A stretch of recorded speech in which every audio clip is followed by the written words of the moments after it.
Hello and welcome to In this video we're going to talk about Yerevan. The population is 1,081,000 people. It's the capital of Armenia, a country located in the South Caucasus region of Eurasia. Right over here, let me finish my coffee and I will show you around. Let's start. All right, enough pose in front of the camera. Let's start when you arrive at the airport, which is 12 kilometers away from the city. First thing you're gonna notice is a huge wine bottle statue. That's because Armenia is famous for its wines and cognac. I suggest you rent a car if you could.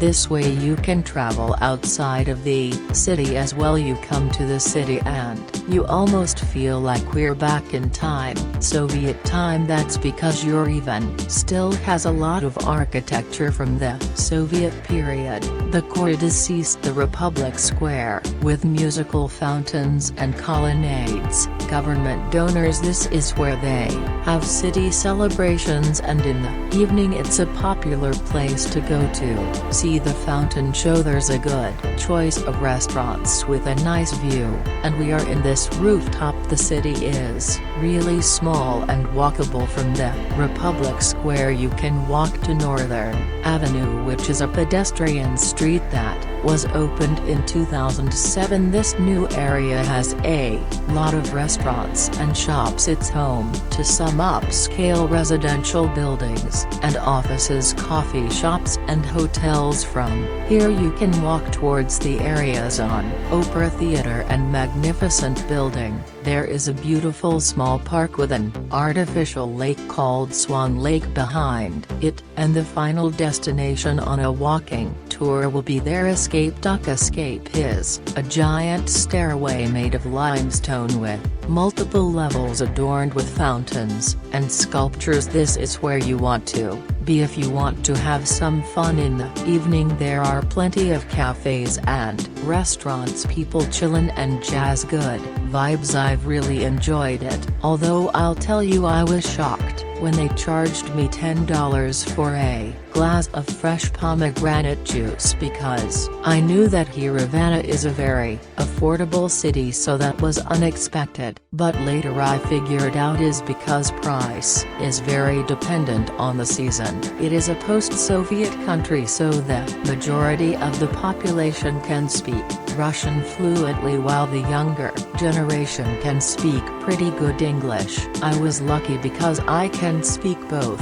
So isn't it time to do some exciting things? That's what I was thinking, and I decided to go ziplining. There's a new zipline in the city. It's 870 meters long and it goes under that bridge. Can you guys imagine ziplining from here and under the bridge for 1 kilometer at a speed of 140 kilometers an hour? Maybe I was doing it wrong because you were supposed to keep a certain body position to gain more speed, but I couldn't reach the other station and slid back, and I was just hanging in there in the air about 100 meters above the ground. So I had to wait for 5–10 minutes before they were able to get me to the station. That was quite an experience. I had plenty of time to reflect in my life, and trivial things to actually don't matter, but great attraction nevertheless to get a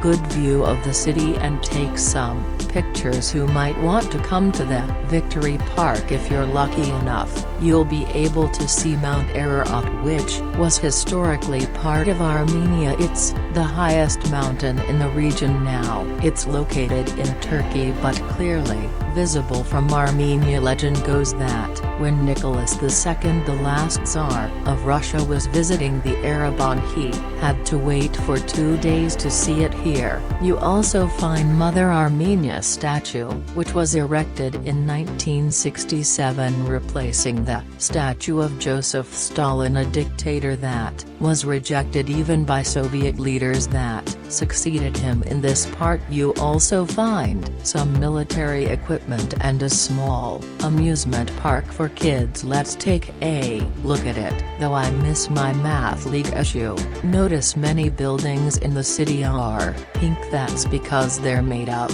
local volcanic paint. Tough stone. As I mentioned, Redone car is a good idea. They built some new highways with a maximum permitted speed of 100 kilometers in. Armenia is famous for its mountains, monasteries, and with a car you can easily visit some monasteries outside of the city, like Garni Temple, built around the 1st century. It's the only Greco-Roman colonnaded building in the post-Soviet countries. Jegard Monastery is a medieval monastery being partially carved out of the adjacent mountain, surrounded by cliffs. It was founded in the 4th century by Gregory the Illuminator at the side of a sacred spring inside of a cave. About a 30-minute drive away from the city you'll find this Varnotes Cathedral. It's a 7th century Armenian cathedral. Now it's in ruins, so it requires some imagination to picture what the cathedral might have looked like. Did you know that Yerevan turned 2,800 years old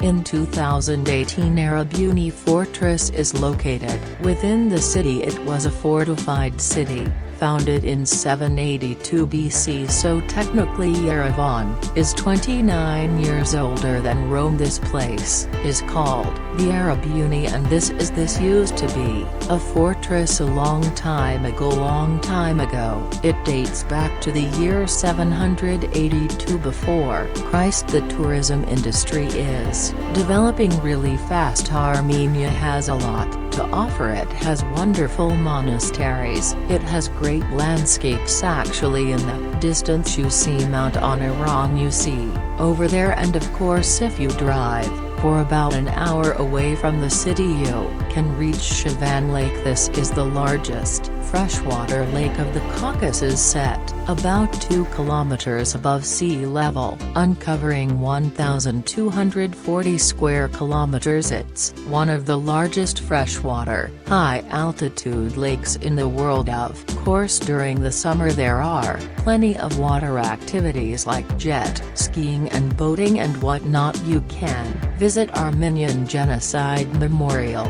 Complex. Sits in a bed dedicated to the victims of the Armenian Genocide. Armenian Apostolic Christianity is the predominant religion in Armenia, and the Cathedral of St. Gregory the Illuminator feature are just the Yerevan Cathedral is the largest cathedral of the Armenian Apostolic Church. Patchly surprised stumble upon Blue Mosque in the central part of the city. It's an 18th century Shia mosque, one of the oldest and the most significant buildings from the city's Iranian period during the Soviet time, that serves as a history museum. But following Armenians' independence, the mosque was renovated with the support from the Iranian government and again started operating as a mosque serving the Iranians resided in the Arab Islands. When it comes to public transportation, to have a subway which is just a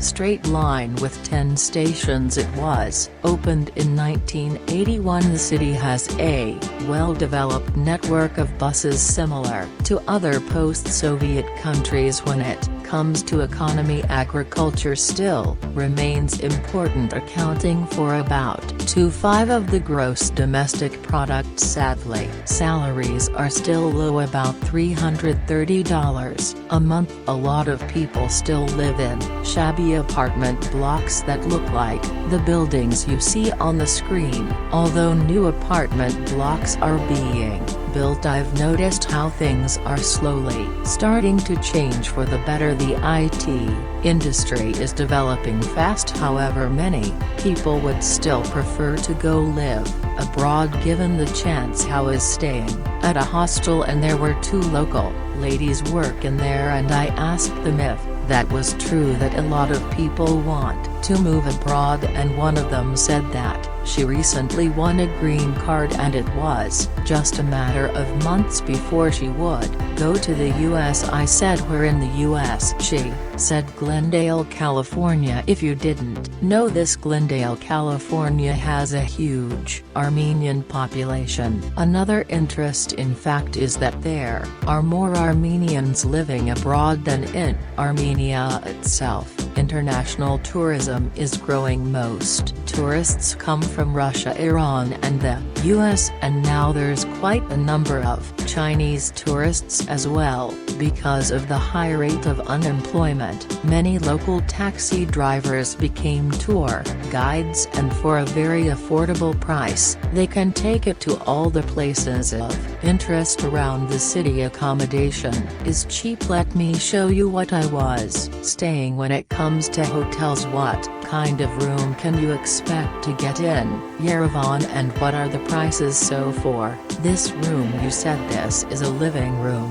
spacious bathroom. The bedroom, I only paid $35 a night. $35, you know, great price. Did you know that Armenia is #1 in the world when it comes to vehicles running on natural gas? 77% of the city cars run on natural gas. Crime rate is very low. Yerevan is one of the safest cities in the world. However, you should be careful when crossing the streets, even on green light. Some drivers put two young boys with hot hats when I show of their cars, and the speeding, breaking the traffic rule, so just be careful. Okay, so how was your bottle? You let me know in the comments. I am enjoying my state in Armenia. I think it's a great country to visit, and if you get a chance, come here, rent a car, go outside of the city, explore. It's really worth it. Well,